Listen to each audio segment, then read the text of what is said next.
Hi, நான் Priya. Law of attraction இதை use பண்ணி நீங்கள் உங்களுக்கு பிடிச்ச வாழ்க்கையை ரொம்ப சூப்பராக வாழ்கிறதுக்கு நீங்கள் எந்த மாதிரியான மைண்ட் செட்டில் இருக்கணும் அப்படிங்கிறதுக்கு உண்டான கிளாஸஸ் நான் எடுத்துகிட்ருக்கேன். உங்களுக்கு தேவை இருக்குது அப்படின்னா காண்டாக்ட் பண்ணுங்கள். தேங்க்யூ. இந்த வீடியோ பார்த்தீங்கன்னா, லா ஆஃப் அட்ராக்ஷனில் ஒரு விஷயத்த நம்ம மேனிஃபெஸ்ட் பண்ணணும் அப்படின்னா அதுக்கான அடிப்படை என்னன்னு பார்த்தீங்கன்னா நம்மளுடைய எண்ணம். நம்ம உருவாக்குறதா இருக்கலாம், இல்லை வந்துட்டு அதுவாக வர்றதா இருக்கலாம். மொத்தத்துல அந்த எண்ணங்களுக்கு உண்டான சக்தியை அளவு அதிகரிச்சு அதுக்கு ஃபுல் பவர் உங்களுக்கு வந்துருச்சு அப்படின்னா, அந்த எண்ணத்துக்கு உண்டான ஒரு 100% எனர்ஜி நீங்க கொடுத்துட்டீங்க அப்படின்னா அது நம்ம லைஃப்ல நடக்கும் இல்லையா? அதை எப்படி பண்றது? நிறைய எண்ணம் இன்னைக்கு நமக்கு இருக்கு. அதுல வந்து பர்டிகுலரா எப்படி வந்து நம்ம ஒரு எண்ணத்துக்கும் சக்தியை கொடுத்து அத்தனையும் நம்ம லைஃப்ல எப்ப நடத்தி வச்சு என்ன பண்றதுங்கிற மாதிரி கன்ஃபியூஷன்ல இருக்கீங்க அப்படின்னா, எப்படி ஈஸியா உங்க லைஃப்ல உங்களுக்கு வரக்கூடிய தாட்ஸ் இருக்கலாம், திங்கிங் இருக்கலாம், எதுவா வேணா இருக்கலாம், அதை எவ்வளவு ஈஸியா வந்து ஒரு சேனலைஸ் பண்ணி எனர்ஜியை கொடுக்க முடியும் ரொம்ப பெர்ஃபெக்டா அப்படிங்கிறத இப்ப வீடியோக்குள்ள போய் பார்க்கலாம். முதல்ல நீங்க வந்துட்டு ஒரு மேனிஃபெஸ்டேஷன் பண்ணணும் ஸ்டார்ட் பண்றீங்க அப்படின்னாலே உங்களுக்கு தேவைப்படக்கூடியது என்னன்னு பாத்தீங்கன்னா கிளாரிட்டி. எப்போ உங்களுக்கு அந்த கிளாரிட்டி லைஃப்ல இருக்கோ அப்பதான் என்ன பண்ண முடியும்? மேனிஃபெஸ்ட் பண்ண முடியுமான்னு கேட்டா கிடையாது. எண்ணங்களை கவனிக்க முடியும். நமக்கு என்னென்னலாம் எண்ணம் வந்துட்டு இருக்கு, இப்போ நமக்கு லைஃப்ல என்ன தேவை, அதுக்குண்டான எண்ணம் தான் நமக்கு வருதா, நிஜமாவே நமக்கு வர்ற எண்ணம் எல்லாமே நல்லதாதான் இருக்கா, இல்ல கண்ணா பின்னான்னு நம்ம பாட்டுக்கு எதையோ மேனிஃபெஸ்ட் பண்ணிக்கிட்டு இருக்கோமா, இல்ல மேனிஃபெஸ்டே ஆக மாட்டேங்குது அப்படின்னா அதுக்கான காரணங்கள் என்னன்ட்டு நிறைய கன்ஃபியூஷன்ஸ் இருக்கலாம். நம்ம இப்போ அந்த ஆசைப்படுறது தப்பு கிடையாது.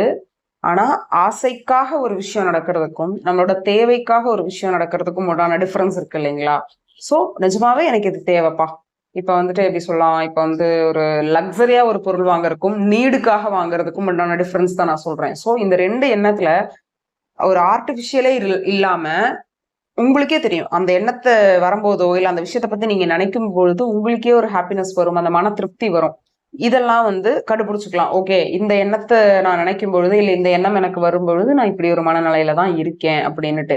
நீங்க ரொம்ப பிஸியா இருக்கலாம், ஆபீஸ் போகலாம், வீட்டு வேலை பார்க்கலாம், ஹவுஸ் ஒய்ஃபா இருக்கலாம், ஸ்கூல் படிக்கலாம், காலேஜ் படிக்கலாம். நீங்க எவ்வளவு தூரம் பிஸியா இருந்தீங்கனாலும் உங்களுக்கான அந்த மேனிஃபெஸ்டிங், உங்களுக்கான அந்த திங்கிங்கா இருக்கட்டும், தாட்ஸா இருக்கட்டும், ஒதுக்கி ஒரு டைமை ஸ்பெண்ட் பண்ணி எனக்கு என்னெல்லாம் வருது அப்படின்னு கவனிக்கிறதுக்கோ அல்லது அதை பத்தி நினைச்சு மெனக்கிடுறதுக்கு நீங்க ரெடியா இல்லைன்னா நீங்க மேனிஃபெஸ்ட் பண்ணணும்னு அவசியமே கிடையாது. நீங்க பாட்டுக்கு உங்க லைஃப் வாழலாம். யார் ஒருத்தர் மெனக்கிட ரெடியா இருக்காங்க, எனக்கு எதுக்கு இதெல்லாம் நடக்குது, எனக்கு ஏன் இந்த எண்ணம் வருது, இந்த எண்ணம் வந்ததுன்னா இதுக்கான முயற்சியை நான் செஞ்சேன்னா இது யாருக்கெல்லாம் நன்மையா இருக்கும், என் லைஃப்ல இவங்களுக்காக நான் ஒரு வேலையை பாக்குறேன்னா அதனால நல்லதா கெட்டதா, ஃபியூச்சர்ல எனக்கு அப்படி இது இப்ப நினைக்கிறேன் வேணும்னு ஃபியூச்சர்லயும் அதே மாதிரி நான் நினைப்பேனா, இப்படி நிறைய விஷயம் இருக்கு. நம்ம டக்குன்னு ஆசைப்பட்டோமா, அதை வந்து மெத்தட் ட்ரை பண்ணோமா, அது நடந்துச்சா அப்படின்னு நம்ம ஈஸியா கடந்து போகக்கூடாது. யார் போகக்கூடாது? லா ஆஃப் அட்ராக்ஷன்ல மெச்சூர்டா இருக்கிறவங்க போகவே கூடாது. இப்ப எண்ணத்துக்கு எப்படி சக்தி கொடுக்கறது அப்படின்னா, முதல்ல ஆசையை கம்மி பண்ணுங்க. சரிங்களா? ஆசையை வந்து எப்படி கம்மி பண்றதுன்னா, நிறைய நமக்கு இருக்கலாம். அந்த வேலை வேணும், இந்த வேலை வேணும், இல்ல வந்துட்டு எதுவா வேணா இருக்கலாம். இன்னைக்கு வந்து நிறைய மனுஷங்களுக்கு நிறைய வித்தியாசமான ஆசைகளா இருக்கு. ஸோ நம்மளால அதை ஒரு ப்ராப்பரா லிஸ்ட் அவுட் கூட பண்ண முடியாது. உங்களுக்கு அதுல நிஜமாவே என்னென்ன தேவை அப்படிங்கிறத ஷார்ட் லிஸ்ட் பண்ணி மினிமம் ஒரு 3 ஆசை வச்சுக்கோங்க. நான் ஆல்ரெடி சொல்லியிருக்கேன் பல வீடியோஸ்ல, மொத்தமாவே உங்களோட ஆசைன்னு பார்த்தா அது 3 ஆசை தான் இருக்கணும் அதிகபட்சம். அந்த 3 ஆசையே உங்களோட ஹோல் டோட்டல் என்டையர் லைஃபுக்குமே போதும். இதை மீறி எனக்கு எதுவுமே லைஃப்ல தேவையில்லைங்கிற மாதிரி ஒரு கிரியேட் பண்ணணும். அதுக்கு என்ன பண்ணணும்? உட்காந்து மெனக்கெட்டு அந்த 3 ஆசை, அவ்வளோ ஆசையை நீங்க வந்து கம்ப்ரஸ் பண்ணி சின்னதா 3 நீங்க மாத்தணும். அப்படின்னா எந்த அளவுக்கு கிளாரிட்டியா நீங்க யோசிக்கணுமோ அந்த அளவுக்கு யோசிக்கணும். இப்ப அந்த 3 கண்டுபிடிச்சிட்டீங்க. இப்ப அதுல 1 எடுத்துக்கிறீங்க. ஓகே, இதுக்காக நம்ம ட்ரை பண்ணலாம் அப்படிங்கும் பொழுது உங்களுக்கு நேரம் கிடைக்கும் பொழுதெல்லாம் இல்ல வந்துட்டு டைமு மண்டையில ஒரு எண்ணம் வருது அப்படின்னாலே அந்த ஆசை சார்றது மட்டும் தான் இருக்கணும். இப்ப நீங்க வந்து ஒரு கார் வாங்கணும்னு முடிவு பண்ணிருக்கீங்க, ஃபார் எக்ஸாம்பிள் சொல்றேன் அப்படின்னா 3 ஆசை வச்சிருக்கலாம். வீடு வாங்கணும், கார் வாங்கணும், கல்யாணம் பண்ணணும். ஓகே, முதல்ல நம்ம கார் வாங்கலாம், அதை வந்து நம்ம எடுத்துக்கலாம், அந்த ஆசையை மேனிஃபெஸ்ட் பண்ணலாம் அப்படின்னு நீங்க எடுத்தீங்கன்னா கிளாரிட்டிங்கிறது ரொம்ப அவசியம். அது என்ன கார், என்ன கலர் அந்த மாதிரி கிடையாது. முதல்ல கார் மேல உங்களுக்கு இருக்கிற அந்த ஒரு அஃபெக்ஷனை அதிகப்படுத்தணும். எந்த காரை பார்த்தீங்க அப்படின்னாலும் அந்த கார் உங்களுக்காக, நான் இங்க இருக்கேன் பாரு, என்னை வந்து வாங்கு, நான் உனக்காக இங்க இருக்கேன் அப்படின்னு யூனிவர்ஸ் சொல்ற மாதிரி நீங்க கற்பனை பண்ணி பார்க்க அதான் அந்த விஷுவலைசேஷன் சொல்றது. அதுதான் உலகத்துல நடக்கிற எல்லாமே உங்களுக்காக தான் இந்த பிரபஞ்சம் நடத்திக்கிட்டு இருக்கு. அதாவது எப்படி சொல்றது, மொத்தமும் இந்த உலகமே எனக்காக தான்ப்பா வேலை பார்க்குது அப்படிங்கும்போது நம்ம எவ்வளோ ஹாப்பியா இருப்போம், எவ்வளோ பாசிட்டிவா இருப்போம். எல்லாத்தையும் நம்மளே செய்யறதுக்கும் நமக்காக ஒருத்தர் செய்யறதுக்கும் அந்த டிஃபரன்ஸ் இருக்கு இல்லையா? அந்த மாதிரி நீங்க பாசிட்டிவா முதல்ல இருக்கணும். அந்த எண்ணம் கார் சம்பந்தமா நீங்க வரும்பொழுதெல்லாம் ஒரு அஃபர்மேஷனோ இல்ல ஏதாவது ஒரு விஷயம் பாசிட்டிவா அதை பத்தி நினைச்சிட்டே இருக்கணும். நினைச்சிட்டே இருக்கணும். நீங்க அப்படியே இருக்கணும். அந்த கார் நினைப்பிலே இருக்கணும். அது வாங்கிட்டேன்னு நினைக்கிறதா, இல்ல வாங்குற மாதிரி நினைக்கிறதா, வாங்க போறேன்னு நினைக்கிறதா, அதெல்லாம் வேண்டாம் இங்க. உங்களோட எண்ணம் கார் சம்மந்தமா மட்டும்தான் இருக்கணும். தூங்கும்போது காரு, எந்திரிக்கும் போது காரு, சாப்பிடும்போது காரு, நம்மளோட ஆசை அந்த அளவுக்கு. ஏன்னா நான் இன்ட்ரோல சொன்ன மாதிரி நமக்கு வந்து லைஃப் ஸ்பேனுங்கிறது ரொம்ப கம்மி. அதுல நீங்க ஒரு ஆசையை 100 ஆசையை வச்சுட்டு இல்ல 10, 15 ஆசையை வச்சுக்கிட்டு ஒன்னொன்னையும் நீங்க மேனிஃபெஸ்ட் பண்ணறதுக்கு ரெடி ஆயிட்டே இருந்தீங்கன்னா நமக்கு வந்து டைம் போயிடும். ஈஸியா கரெக்டா மேனிஃபெஸ்ட் பண்ண முடிஞ்சவங்க டக்குனு பண்ணிட்டு போயிடுவாங்க. ஒருவேளை அதை பண்ண தெரியாதவங்க என்ன பண்ணுவாங்க, அந்த பண்ண தெரியாம கொஞ்சம் தடுமாறுறவங்களுக்கு தான் சொல்றேன், ஆசையை வந்து முதல்ல கம்மி பண்ணி 3 இல்ல ஒரு 4 இல்ல 2 அப்படி நீங்க ரொம்ப சிங்கிள் டிஜிட்ல கொண்டு வந்துருங்க அந்த ஆசையை. 3, 4 சொல்றேன். அதை விட்டுட்டு சிங்கிள் டிஜிட் தானே அப்படின்னு நீங்க 9 வரைக்கும் வச்சுக்க கூடாது. ஏன்னா நம்மளோட எனர்ஜி வந்து ஒரு இடத்துக்கு மொத்தமா போறதுக்கும் 10 இடத்துல டிவைட் பண்ணி போறதுக்கும் வித்தியாசம் இருக்கு இல்லையா? சோ கார் அப்படின்னா உங்களோட முழுக்க முழுக்க எண்ணங்கள் அதை சார்ந்து மட்டுமே இருக்கணும். அதுக்கு உண்டான வேலைகளை நீங்க செய்யணும். நினைச்சுக்கிட்டே இருக்கிறது மட்டும் இங்க ஓகேவான்னு கேட்டா அப்படி கிடையாது.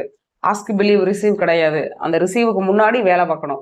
அந்த வேலையெல்லாம் நீங்க செய்யணும். ஈஸியா கார் மேனிஃபெஸ்ட் ஆகும். அது உங்களுக்கு எப்படி சொல்றதுன்னா, அதுக்காக நான் வேலையே பார்க்கல, அது ஆல்ரெடி என் கூடவே இருக்கிற மாதிரிங்கிற அந்த மைண்ட் செட்ல நீங்க இருக்கணும் அப்படின்னா, அந்த ஒரு நம்பிக்கை எப்ப வரும்?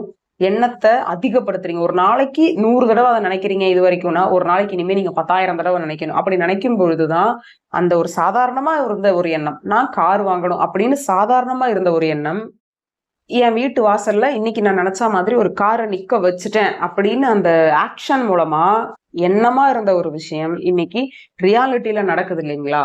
அந்த மாதிரி நீங்க எதெல்லாம் இது வரைக்கும் மேனிஃபெஸ்ட் பண்ணிருக்கீங்களோ, அது சின்ன விஷயமோ பெரிய விஷயமோ அதையெல்லாம் நீங்க நினைச்சு பார்க்கணும். எப்பெல்லாம் நீங்க டவுன் ஆகுறீங்களோ, மேனிஃபெஸ்ட் பண்ணும்பொழுது எனக்கு வந்து ரொம்ப கஷ்டமா இருக்குங்க, எத்தனை நாளுக்குங்க நம்ம இப்படியே நினைச்சிட்டு இருக்கிறது, நடக்காத விஷயத்துக்குலாம் யோசிக்காம, இதுக்கு முன்னாடி நீங்க எதையெல்லாம் மேனிஃபெஸ்ட் பண்ணீங்களோ அதெல்லாம் அப்பப்போ உங்க மைண்டுக்கு கொண்டு வந்துட்டு போங்க. பழக்கி கொடுங்க. எப்பா நீ பண்ணிருக்க, இதுக்கு முன்னாடி நீ மேனிஃபெஸ்ட் பண்ணிருக்க, இது ஒரு சாதாரண விஷயம், நான் பண்ணிக்கலாம் அப்படின்னு நீங்க உங்க மைண்டு கிட்ட பேசுங்க. அதை நீங்க கண்டினியூவா பண்ணிக்கிட்டே இருக்கணும். அப்பதான் அந்த கார் அப்படின்னு, காருன்னு நான் எக்ஸாம்பிள் தானே சொன்னேன். நீங்க வேற என்ன பண்ணினாலும் அந்த ஒரு ப்ராசஸ்ங்கிறது, அந்த எண்ணத்துக்கு சக்திங்கிறது அதுதான். எண்ணத்தோட சக்தி எப்படி அதிகப்படுத்துறது? நீங்க எவ்வளவு நேரம் அதை பத்தி நினைக்கிறீங்களோ அவ்வளோ நேரம், அவ்வளோ அதிகபட்சமா, அவ்வளோ மல்டிபிள் டைம்ஸ் வந்து உங்களுக்கு அது ஈஸியா மேனிஃபெஸ்ட் ஆகும். நீங்க பிரச்சனை இப்ப புரிஞ்சிருச்சுங்களா? நமக்கு ஆசை இருக்கு ஒழிய அதை வந்துட்டு நம்ம பண்ண தயாராவே இல்லை. ஆசை இருந்தா மட்டும் பத்தாது இல்லையா? அதுக்கான வேலையை நம்ம செய்யணும். அதுக்கான பாசிட்டிவ் எஃபோர்ட்ஸ் போடணும். அதை சார்ந்து யாரு நெகட்டிவா என்ன சொன்னாலும் அதெல்லாம் காதுலயே போட்டுக்கூடாது. ஏன்னா வந்துட்டு நம்ம ரொம்ப ஃபோக்கஸ்டா, நீங்க எந்த விஷயத்துல ஃபோக்கஸ கொடுக்குறீங்களோ அந்த விஷயத்துலதான் எனர்ஜி ஃப்ளோ ஜாஸ்தி இருக்கும்.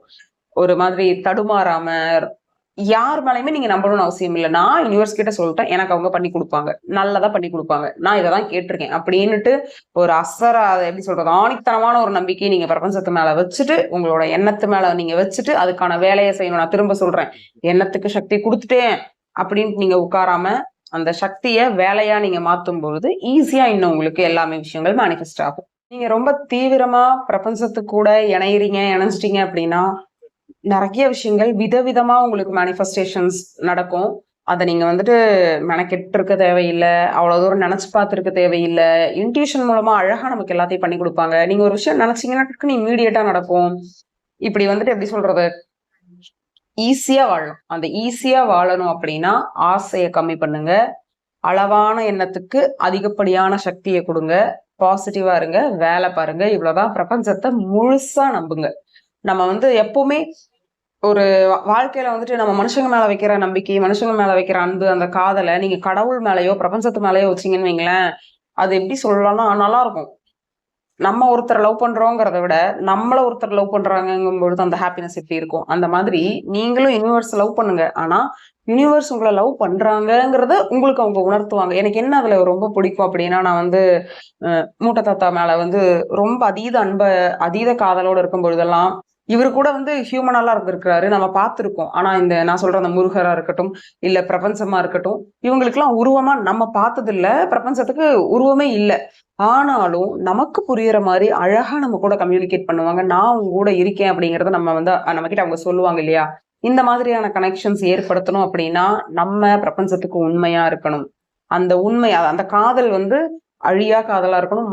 அன்கண்டிஷனல் லவ்ல நீங்க இருந்தீங்கன்னா மட்டும்தான் நீங்க நினைச்சாலும் சரி நினைக்கலனாலும் சரி உங்களுக்கு என்ன தேவையோ அந்த நல்லதை நடத்தி கொடுப்பாங்க.